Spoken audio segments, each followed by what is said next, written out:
ಕಲ್ಯಾಣ ಕರ್ನಾಟಕವು ಸಾಹಿತ್ಯ, ಕಲೆ, ಸಂಸ್ಕೃತಿ, ಧಾರ್ಮಿಕ ಸುಧಾರಣೆ ಮೊದಲಾದ ಕ್ಷೇತ್ರಗಳಲ್ಲಿ ಇಡೀ ದೇಶಕ್ಕೆ ಬೆಳಕು ಚೆಲ್ಲಿದಂತಹ ಶ್ರೇಷ್ಠ ವ್ಯಕ್ತಿಗಳನ್ನು ಜಗತ್ತಿಗೆ ನೀಡಿದೆ.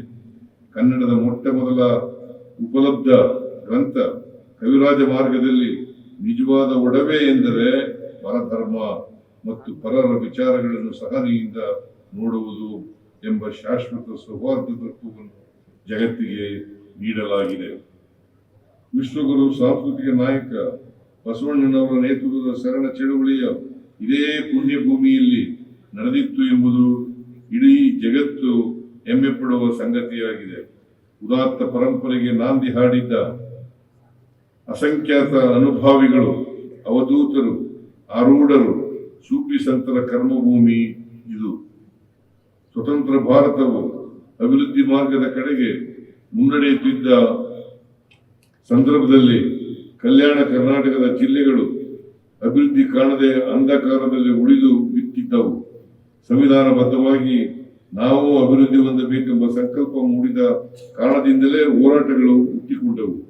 ಹಿಂದುಳಿದಿದ್ದ ಈ ಭಾಗವನ್ನು ಅಭಿವೃದ್ಧಿ ಮಾಡಬೇಕೆಂಬ ಉದ್ದೇಶದಿಂದ ಸನ್ಮಾನ್ಯ ದಿವಂಗತ ಡಾಕ್ಟರ್ ಧರ್ಮಸಿಂಗ್ರವರ ನೇತೃತ್ವದ ಸಮಿತಿಯು ವರದಿ ಆಧರಿಸಿ 1990ರಲ್ಲಿ ಹೈದರಾಬಾದ್ ಕರ್ನಾಟಕ ಅಭಿವೃದ್ಧಿ ಮಂಡಳಿಯನ್ನು ಸ್ಥಾಪಿಸಲಾಯಿತು. ಅಭಿವೃದ್ಧಿ ಸಾಧ್ಯವಾಗಬೇಕಾದರೆ ವಿಶೇಷ ಸ್ಥಾನಮಾನದ ಅಗತ್ಯವಿದೆ ಎಂದು ಈ ಭಾಗದ ಹೋರಾಟಗಾರರು ನಿರಂತರವಾಗಿ ಹೋರಾಟ ನಡೆಸಿದ್ದರು. ಕೇಂದ್ರದ ಅಟಲ್ ಬಿಹಾರಿ ವಾಜಪೇಯಿಯವರ ನೇತೃತ್ವದ ಸರ್ಕಾರವು ಕಲ್ಯಾಣ ಕರ್ನಾಟಕಕ್ಕೆ ನೀಡಬೇಕಾದ ವಿಶೇಷ ಸ್ಥಾನಮಾನವನ್ನು ಕೊಡಲಾಗುವುದಿಲ್ಲವೆಂದು ಬಹುಕಾಲದ ಜನರ ಬೇಡಿಕೆಯನ್ನು ತಿರಸ್ಕರಿಸಿತ್ತು. ಆದರೆ ಪ್ರಾದೇಶಿಕ ಅಸಮಾನತೆಯನ್ನು ಹೋಗಲಾಡಿಸದೆ ದೇಶದ ಸಮಗ್ರ ಹಾಗೂ ಸುಸ್ಥಿರ ಅಭಿವೃದ್ಧಿ ಸಾಧ್ಯವಿಲ್ಲ ಎಂಬುದನ್ನು ಅರಿತ ಡಾಕ್ಟರ್ ಮನಮೋಹನ್ ಸಿಂಗ್ ಅವರ ನೇತೃತ್ವದ UPA ಸರ್ಕಾರವು ಸಂವಿಧಾನಕ್ಕೆ ತಿದ್ದುಪಡಿ ತಂದು ಆರ್ಟಿಕಲ್ 371J ಅನ್ನು 1/1/2013ರಿಂದ ಜಾರಿಗೆ ಬರುವಂತೆ ಅಧಿಸೂಚನೆಯನ್ನು ಹೊರಡಿಸಿತು. ವಿಶೇಷ ಸ್ಥಾನಮಾನಕ್ಕಾಗಿ ನಡೆದ ಹೋರಾಟಗಳ ಮುಖಂಡತ್ವ ವಹಿಸಿದ್ದ ಮಾನ್ಯ ಮಲ್ಲಿಕಾರ್ಜುನ ಖರ್ಗೆಯವರು, ಮಾನ್ಯ ದಿವಂಗತ ಧರ್ಮಸಿಂಗ್ರವರು ಮುಂತಾದ ಅನೇಕ ಮಹನೀಯರ ಹೋರಾಟವನ್ನು ನಾವು ಮರೆಯಬಾರದು. ಹೋರಾಟದಿಂದ ತಕ್ಷಣಕ್ಕೆ ಸಿಕ್ಕ ಫಲ ನಮ್ಮ ಕಣ್ಣ ಮುಂದಿದೆ. 2013ರಲ್ಲಿ ಸಂವಿಧಾನಕ್ಕೆ ತಿದ್ದುಪಡಿ ತಂದು ವಿಶೇಷ ಸ್ಥಾನಮಾನ ನೀಡಿದ ನಂತರ ಇದುವರೆಗೆ ವಿವಿಧ ಇಲಾಖೆಗಳಲ್ಲಿ 1,19,923 ಹುದ್ದೆಗಳನ್ನು ನೇರ ನೇಮಕಾತಿಗೆ ಗುರುತಿಸಿದ್ದು 84,620 ಹುದ್ದೆಗಳನ್ನು ಭರ್ತಿ ಮಾಡಲಾಗಿದೆ. ಇದೀಗ ಒಳ ಮೀಸಲಾತಿ ವಿಚಾರವನ್ನು ಬಗೆಹರಿಸಿರುವುದರಿಂದ ಖಾಲಿ ಇರುವ ಹುದ್ದೆಗಳನ್ನು ಹಂತ ಹಂತವಾಗಿ ಭರ್ತಿ ಮಾಡಲು ಉದ್ದೇಶಿಸಿದ್ದೇವೆ. KKRDBಗೆ 2013-14 ಸಾಲಿನಿಂದ 25-26 ಸಾಲಿನವರೆಗೆ ಸರ್ಕಾರದಿಂದ 24,780 ಕೋಟಿ ರುಗಳಷ್ಟು ಅನುದಾನ ಹಂಚಿಕೆಯಾಗಿದೆ.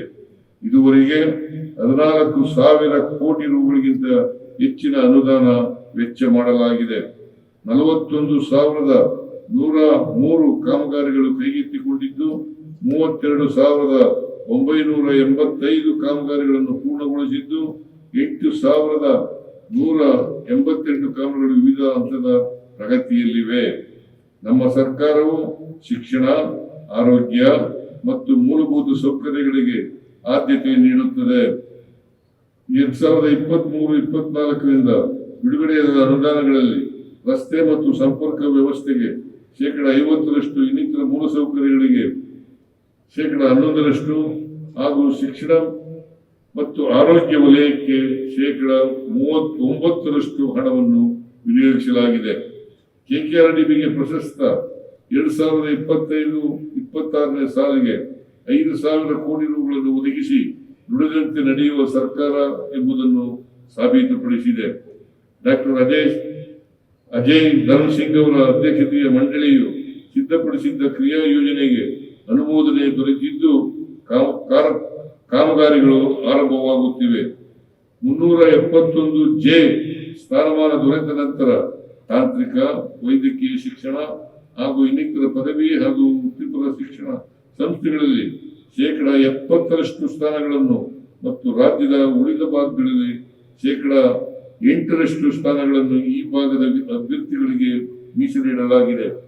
ಇದರ ಪರಿಣಾಮ 2014-15ರಿಂದ 2024 ಶೈಕ್ಷಣಿಕ ಸಾಲಿನವರೆಗೆ 10,000ಕ್ಕೂ ಹೆಚ್ಚು ವಿದ್ಯಾರ್ಥಿಗಳು ವೈದ್ಯಕೀಯ, 31,000ಕ್ಕೂ ಹೆಚ್ಚು ವಿದ್ಯಾರ್ಥಿಗಳು ಇಂಜಿನಿಯರಿಂಗ್ ಕಾಲೇಜುಗಳಲ್ಲಿ ಪ್ರವೇಶ ಪಡೆದಿದ್ದಾರೆ.